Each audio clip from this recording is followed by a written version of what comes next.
Would you dare bet your entire life on a company that doesn't actually exist? Picture, a giant cargo ship is peacefully docked at the port of Bandar Abbas, Iran. The European crew is laughing and chatting. Containers are packed full of construction materials. Iranian officials check the paperwork, nod with satisfaction, sign the delivery receipt, and wire the payment on time. What they don't know is that the money they just transferred has directly funded the most dangerous intelligence agency on the planet, Mossad.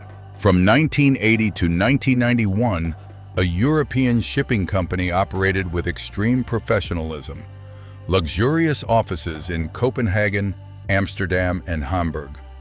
More than 40 real employees with full salaries and benefits, taxes paid on time. 3 ships running like clockwork all the way to Iranian ports. Annual revenue, millions of dollars. Real profits. And their most VIP customer, the government of Iran itself. But behind that harmless company logo was one of the longest-running and most audacious intelligence operations in history. Mossad built a 100% real business empire, solely to spy on its enemy. They inserted agents deep into Tehran, photographed missile bases, smuggled weapons, planted listening devices, and collected terabytes of strategic intelligence, all paid for by the victim itself. The craziest part, this company didn't cost Israel a single penny of its intelligence budget because it actually turned a profit. And when everything was about to collapse because of a careless remark whispered in bed, Mossad vanished without a trace, as if it had never existed. Welcome to Ghosts of Strategy, the channel that dives deep into the ghosts of strategy where business and espionage become one.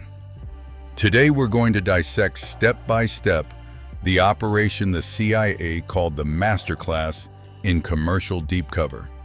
Get ready, because after these 30 minutes, you will never look at an ordinary logistics company the same way again. Hit play now and step with me into a world where profit and counterintelligence are 2 sides of the same coin. Imagine you're standing at the peak of power, a spy network covering the enemy's capital listening stations, running 24/7 military relations so close that Israeli pilots could land in Tehran without asking permission. That was Israel's reality in Iran until February 1st, 1979. Then in a single night, everything collapsed. Images of burning tanks in the streets of Tehran, crowds screaming death to America, death to Israel, and Ayatollah Khomeini stepping off an Air France Boeing 747 changed the Middle East forever. The Shah fled, the old regime crumbled, and in less than a week, every single Israeli embassy employee, hundreds of agents, informants, and Jewish businessmen were expelled instantly. Tehran slammed the door shut. Israel lost 100% of its intelligence network in the country most critical to its survival. This wasn't just losing a few people. It was losing its eyes, its ears, and its dagger in the dark. Why was it so catastrophic? Look at 1980. Iran was funneling tens of thousands of dollars every month to the newly formed Hezbollah. The first Scud missiles were being secretly delivered from North Korea through Bandar Abbas. Pakistani nuclear engineers were quietly appearing in Bushehr. Khomeini went on national television declaring Israel must be wiped off the map. And Israel. They knew nothing. No satellite photo was detailed enough. No source was still active. Not one of Iran's 50 million citizens dared contact Mossad anymore. Prime Minister Menachem Begin said bluntly in a closed cabinet meeting, "We are blind, completely blind to the enemy that wants to destroy us." It was Israel's greatest strategic nightmare since the Holocaust. But in the deepest darkness, Mossad came up with an idea so insane, no one believed it could work. If we can't infiltrate with people, diplomatic passports, money, or threats, we will infiltrate with the one thing Iran desperately needs: trade. They decided to create a completely legal European shipping company that operates for real, makes real profit, and use those very cargo ships to stab straight into the heart of the enemy. Not a short-term operation, but a business empire that would last more than a decade, where every invoice Iran paid became a velvet-covered bullet fired at themselves. This was no longer espionage. This was the art of turning the enemy into your VIP customer, then step by step turning them into your biggest intelligence supplier. Put yourself in the shoes of an Iranian intelligence general in 1982. Your country is under sanctions. Factories lack raw materials. People lack rice, cement, steel plates, generators. Every week, dozens of ships from Europe knock on the doors of Bandar Abbas Hormuz Bushehr. You have two choices. 1. Refuse and watch the economy collapse and the people revolt. 2. Open the door and accept the security risk. What would you choose? Of course you open the door, because there is no third option. That was the genius of Mossad's plan. They didn't need to break in, climb walls, or bribe guards. They just had to become the one thing the enemy absolutely needed: a reliable, affordable, punctual European shipping company. A 15,000-ton cargo ship has advantages no reconnaissance aircraft can match. It is allowed to stay docked for 3 to 7 days right next to naval bases, missile depots, and petrochemical plants without raising suspicion. A multinational crew, Greek, Dutch, Norwegian, Filipino, is completely normal. No one checks passports as thoroughly as at airports. A 40-foot container is the perfect black box. You can hide people, infrared cameras, early GPS trackers, even rifles for opposition forces, and customs, just glances and nods. And most importantly, international maritime law protects them. If Iran dared to detain a ship for detailed inspection, they would face diplomatic complaints from the Netherlands, Denmark, Lloyd's of London Insurance, and risk a global boycott of their own shipping. Tehran would never gamble like that over a company that looks a little odd. In other words, the high seas are the biggest legal gray zone on Earth. A ship is floating territory, belonging to the flag state, to international law, and protected by the host port for economic reasons. Mossad saw it early. Want to penetrate deep into enemy territory without getting shot. Become the delivery guy they can't refuse. And they didn't stop at hitching a ride. They turned those very shipments into living intelligence sources. Every time a ship docked, agents on board could take thousands of 360-degree photos with cameras hidden in cranes. Drop underwater listening devices to record the sonar signature of Kilo-class submarines about to be delivered from the Soviet Union. Precisely map every Silkworm missile launcher along the coast using a tiny laser rangefinder. The ship wasn't just transportation, it was a 24/7 mobile intelligence station voluntarily invited in by the enemy and paid for unloading. In the next part, we'll see exactly how Mossad built maritime solutions, from laundering every Israeli trace through 6 layers of shell companies to hiring 40 real employees who never suspected a thing for over 10 years. And the craziest part, how they turned a fake company into one that made more real money than the entire intelligence budget of some small countries. The story is heating up. Don't miss a second. Keep watching. You are the Mossad director in 1980. You have $3 million in cash, a list of 12 veteran officers ready to disappear from Israel forever, and one single order from the Prime Minister: find a way back into Iran, at any cost. They didn't choose the easy way, bribing Iranian officials. They didn't choose the fast way, planting sleepers. They didn't choose the dirty way, using drugs or prostitutes for blackmail. They chose the craziest way, build a real company from zero.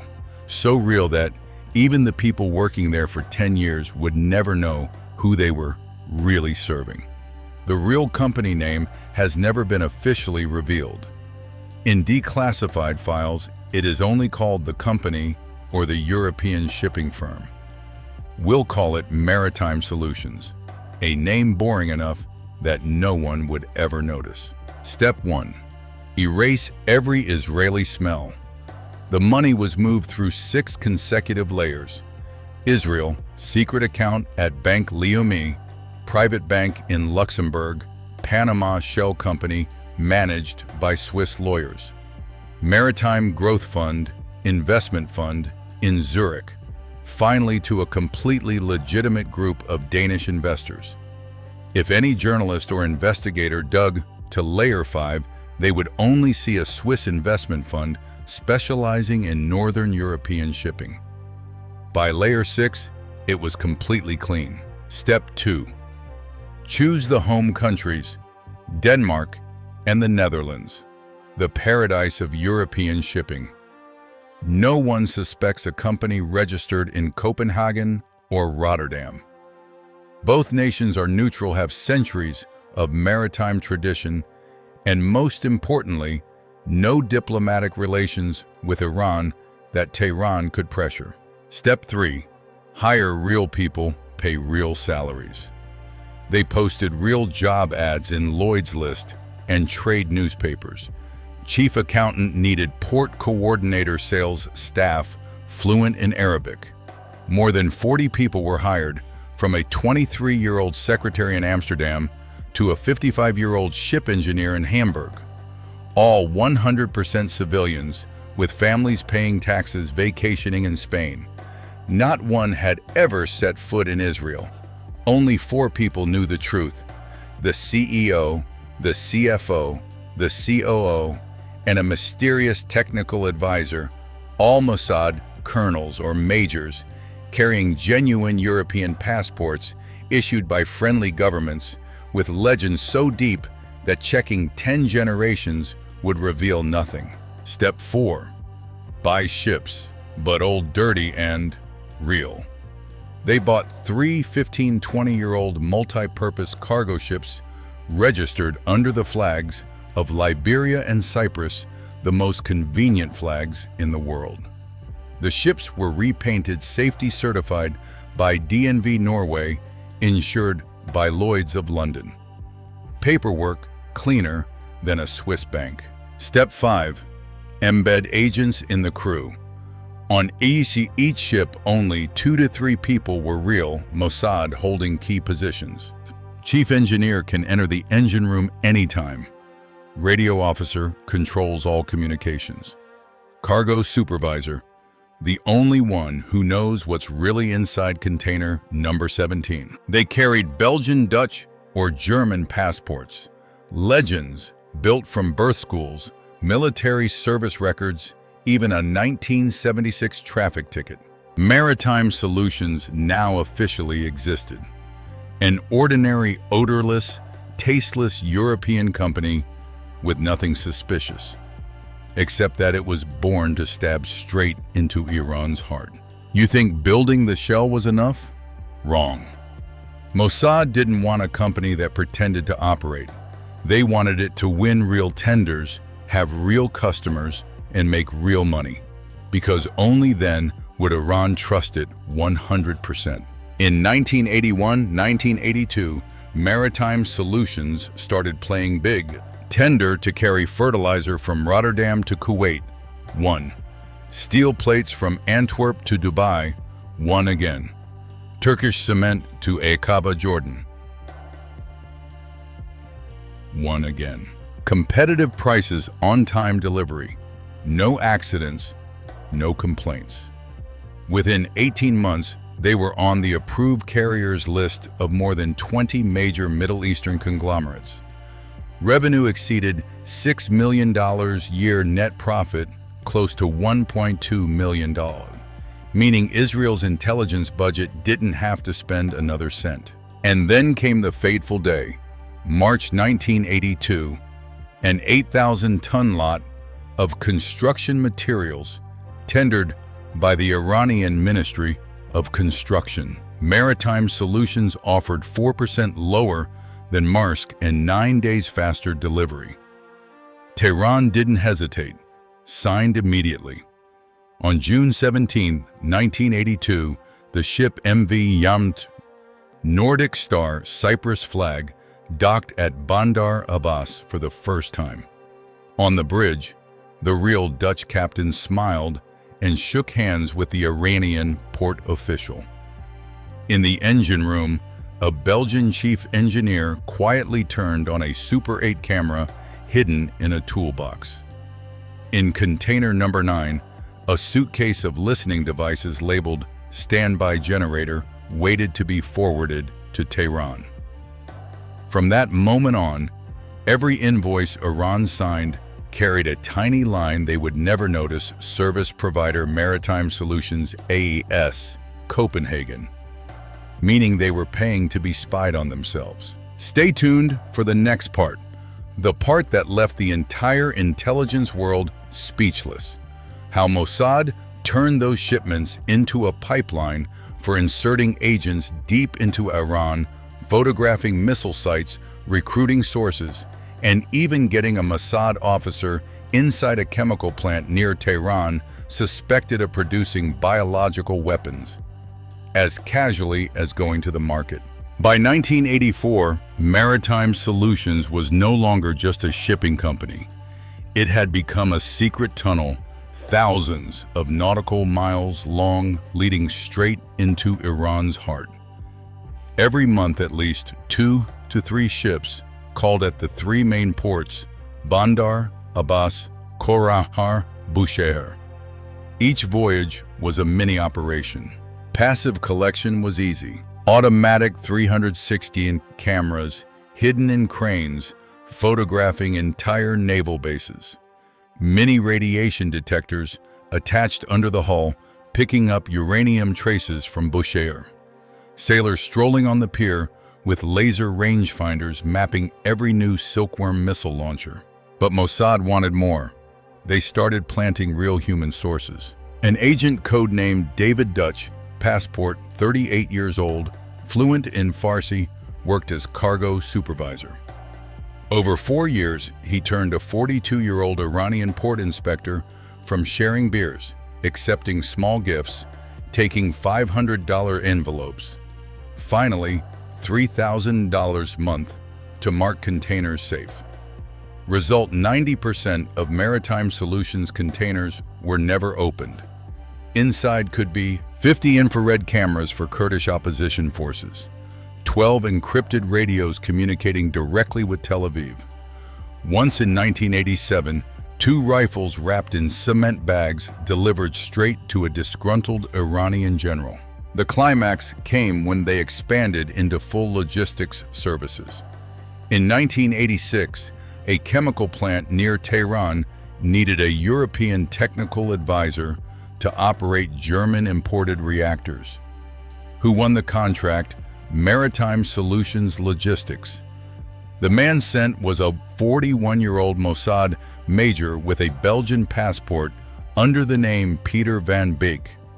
During 9 weeks of technical support, he moved freely in restricted areas, took over 400 photos, collected air samples, and confirmed this plant could produce sarin and VX nerve agents. The report reached Tel Aviv within 48 hours via a radio hidden in a soft drink truck. Between 1982 and 1990, dozens of Mossad officers set foot on Iranian soil disguised as sailors or logistics experts, met sources, activated sleeper networks, and left safely. Not one was arrested. Between 1985 and 1988, Maritime Solutions was no longer a cover company. It had become a real empire. 3-story headquarters in Copenhagen with a shiny brass sign.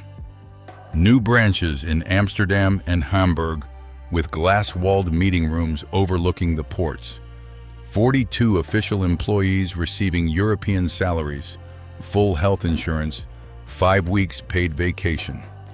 4 ships, they bought a 4th in 1986, running packed schedules. Rotterdam, Dubai, Bandar Abbas, Kuwait, back. 1987 revenue, $28 million. Net profit, $4.7 million. Meaning Mossad wasn't just spying on Iran for free. They were making more money from Iran than the entire annual intelligence budget of Sweden. During those 3 peak years, the intelligence flowing to Tel Aviv was terrifying in volume. Monthly updated detailed maps of Iran's 3 strategic ports. Accurate list of 127 naval officers, lieutenant colonel and above with stolen photos. Locations plus photos of 38 silkworm missile sites along the Strait of Hormuz. High-resolution satellite images, taken by sailors with cameras mounted on ship cranes, better quality than America's KH-11 satellites at the time. And most importantly, continuous reports on the nuclear program. From the 1987 transfer of centrifuges from Pakistan to the construction of underground tunnels at Natanz, which the world only learned about 15 years later. A senior Mossad officer later admitted, in a declassified memoir, 1985 to 1988 was the period when we knew more about Iran than the Iranian government knew about us. We could predict the exact day a Kilo-class submarine would leave the Leningrad shipyard for delivery to Iran, before Iran's own Minister of Defense knew. That was the golden age when every ship docking was a silent victory and every invoice Iran paid was a punch in their own face. But every empire has its end, and the end of Maritime Solutions didn't come from a Mossad mistake. It came from a pillow in the Netherlands. In 1990, everything was still perfect, until one night in Rotterdam. A real Dutch sailor, not an agent, just a regular machinist. After a few too many beers, lay in bed with his girlfriend and blurted out, "My company is weird. Some bosses keep flying secretly to Cyprus and they ask about Iranian ports in a way. That doesn't sound like businessmen." His girlfriend was a freelance investigative reporter for a Dutch newspaper. She smelled blood. She started digging into the ownership structure. A red alert reached Tel Aviv within 48 hours. Mossad monitored even its own real employees. The decision was instant shut. Everything down, not 1 second to spare. But how do you close an intelligence front without anyone suspecting it was intelligence? They did something brilliant. They turned Maritime Solutions into a company that went bankrupt, extremely realistically. Over 6 months, January to June 1991, took 3 deliberately money-losing transport contracts in a row. Forgot to pay fuel and port fees in Dubai, got sued. Sold all 3 ships dirt cheap to a Greek company, actually a second Mossad shell, and gradually laid off employees with apology letters due to market downturn and the Gulf War. Closed the Hamburg office. First Amsterdam, second Copenhagen last. On the final day, the CEO, a Mossad colonel, even threw a farewell party, handed out 3-month severance in envelopes to all real employees, tears in his eyes. On June 30th, 1991, Maritime Solutions officially filed for bankruptcy in a Danish court. Local papers ran a tiny notice. Nordic Shipping Company closes due to losses. Not a single line about espionage. 11 years, thousands of voyages, hundreds of agents in and out of Iran, 0 arrests, 0 documents leaked. 11 years, zero agents captured real cost close to zero intelligence, gathered enough to shape Israel's entire Iran strategy for 4 decades. Maritime Solutions wasn't just a victory. It was the blueprint for a new era of espionage. Right after the operation ended, internal files were handed to the CIA in 1993. The Americans called it the perfect commercial cover and immediately copied it. Dozens of logistics, energy, and mining companies sprang up in Houston, London, Geneva, operating for real, making real profit, but reporting to Langley every quarter. Russia, GRU, China, MSS, even France, DGSE followed suit. The self-financing front company became the gold standard. A former Mossad director joked in 2018, "We taught the whole world how to turn their enemies into unwilling shareholders." And in 2025, they are still out there. The logistics company delivering medical equipment to Tehran, the renewable energy firm signing contracts in the Arctic with Russia, the blockchain consulting company working in Pyongyang, all with real offices, real employees, real profits. You will never know which one is real and which one is the next generation Maritime Solutions. Maritime Solutions taught us a chilling lesson in this world. The company that seems too good to be true is usually not a financial scam. It's an intelligence scam. The video ends here, but the game has only just begun. You now know too much to pretend you don't see. Like right now, if you want the algorithm to push this video to the people who need to wake up. See you in the dark. Ghosts of Strategy, where business and counterintelligence are separated by just one container.